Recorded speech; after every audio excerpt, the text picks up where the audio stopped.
Greetings, Internet. Welcome to my review of William Lane Craig's Christian apologetic book, On Guard. And today we'll be covering part of Chapter 2 of that book. So this is my atheist review, and we will just jump through some of my notes here. In Chapter 2, Craig spends 30 pages of 358, according to the Kindle at least, making his case for the potential importance of God. I want to say it teeters on the edge of just plain obvious motivated reasoning, but it really is just that. I could maybe have spent 30 sentences refuting Christianity with 30 solid arguments. He's not saying much here. Mostly just repeating himself that life is meaningless without immortality and an ultimate relationship with God in a dozen different ways. Maybe he drags it out so that perhaps his readers have to face it and fear it, kind of like stacking the deck there, it seems, with emotionalism. Yeah, when people get older, they tend to lower their standards of evidence and cozy up to the nearest afterlife insurance policy on the cultural market. And Craig seems to be hoping that this happens a little sooner for younger people if he drags out the chapter. At least that's what I'm inferring. Fearing death and wanting an even grander meaning to life does not at all make the existence of God more or less probable. It makes desperate belief in a God who doesn't exist more probable.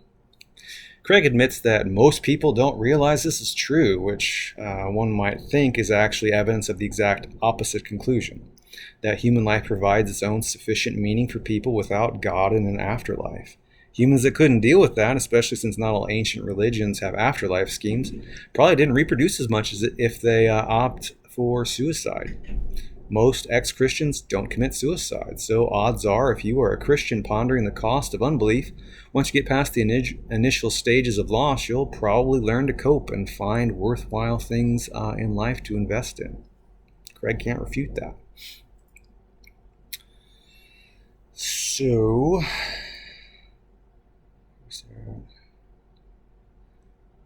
I mean, he's trying to frame the chapter as, why are we asking the question? But, it really just comes off as be afraid that life is meaningless, that you're going to die and that nothing matters. But, the real problem is that he says, without God, there's no ultimate meaning. But the key word there is ultimate. Yeah, there doesn't have to be an ultimate meaning, but there can be sufficient meaning. So just adding a little bit of nuance. There's nothing to refute in that regard. So,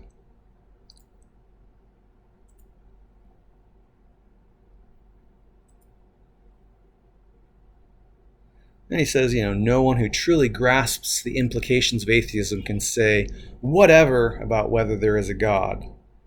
It's like, I'm sorry, but, if God's ways are infinitely above our ways, then figuring out the divine plan, if there is one, makes God a big whatever. I'm not qualified to figure it out, so what's the point of that meaning? He says, when I use the word God in this context, I mean an all-powerful, perfectly good creator of the world who offers us eternal life. And, adding in some convenient traits and leaving out all the inconvenient ones that we could dredge up from the Bible, doesn't really prove a whole lot. It's disingenuous. We'll get into more of that later.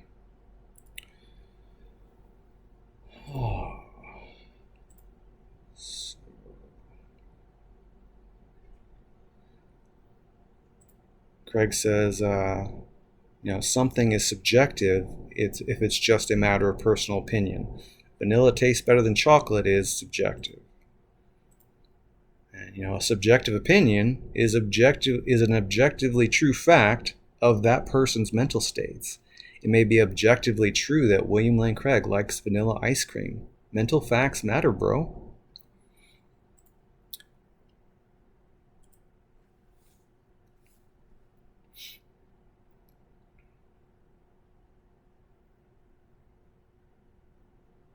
It even says, I'm not saying that atheists experience life as dull and meaningless, that they have no personal values or lead immoral lives, that they have no goals or purpose for living. It's like, yeah, that is basically what you're saying.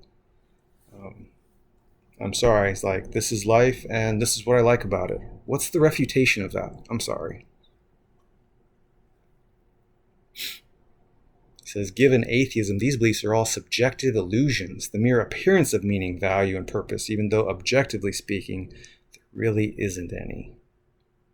Ask anyone if they care.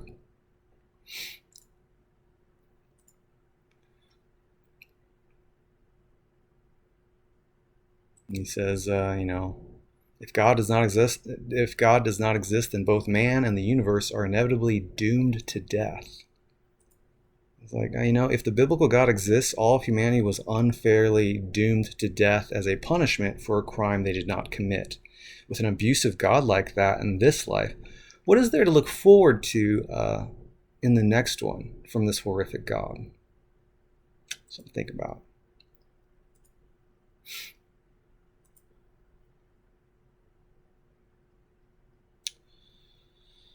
A lot of repeating himself. Let's see.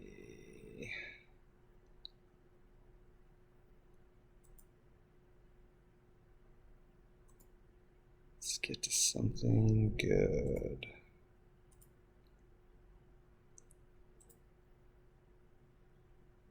He says, the cruelty of atheism is hard to believe when man has no faith in the reward of good or the punishment of evil. And I lost my place. So he says, the cruelty of atheism, or he's actually quoting someone. He says, the cruelty of atheism is hard to believe when man has no faith in the reward of good or the punishment of evil. There is no reason to be human. And this is another extreme, like there are still rewards and punishments of being good and bad in this life. They're just less extreme than eternal torture and eternal paradise. And being human itself provides intrinsic self-fulfilling reasons to be human. It just does. Ask most humans.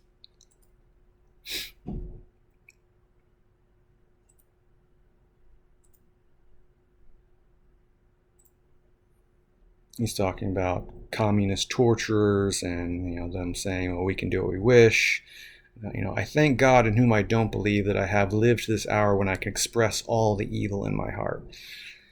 And you know what? The God of all love and care of humanity left humanity for the vast majority of human history to the cutthroat tribalism of people living in just horrifically desperate times, of always being afraid the next tribe over is going to murder you and take your spoils and your animals and your women. And yeah, that left humanity in just horrible places. And I'm sorry, those incentive schemes are pretty much God's fault, and that's just sick. But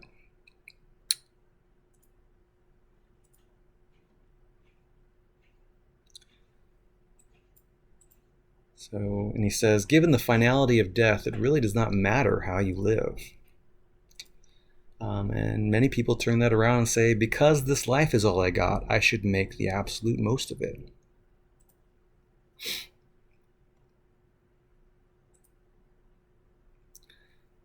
Says, somebody might say it's in our best self-interest to adopt a moral lifestyle. You scratch my back and I'll scratch yours. But clearly that's not always true. We all know situations in which self-interest runs smack in the face of morality. And the response is, but most often it is. The benefits of consistent goodness are better than the exploits of consistent selfishness. And Christians already know that. And adopting Christian values doesn't guarantee 100% virtue. So why would it be an issue if the same can be said of unbelief? Further, there's a great deal of ancient human moral error baked into the moral framework of Christianity in the Bible. And so we'd be forced to peddle evil morality.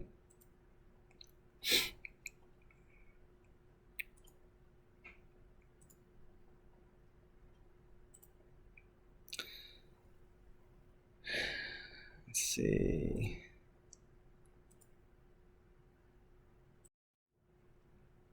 And just to wrap this one up, Craig continues, if you're sufficiently powerful like Ferdinand Marcos or a Papa Doc Duvalier, I don't know how to pronounce that, sorry, or even a Donald Trump, then you can pretty much ignore the dictates of conscience and safely live in self-indulgence. Okay, but are such people actually happy and as fulfilled as they would have been otherwise? I'm sorry, I can't imagine Donald Trump is living a wonderful internal emotional world. I mean, those things count too. Can't just do part of the picture. And Christians know that. They know the benefits of an inner life. He says, there is no, or he's quoting somebody, but he agrees. There is no objective reason why man should be moral unless morality pays off in his social life or makes him feel good. And it says, but being good, much more often than not, actually feels good. Empathy and genuine moral satisfaction are some of the best feelings there are on tap in human psychology, and it seems such emotions are the most stable and fulfilling because evolution has underwritten cognitive social bias to keep us in stable and sustainable tribes. It is foolish to not engage them and to live a life of guilt and petty anxiety and strife with others. And most people can figure that out on their own. But we will stop there.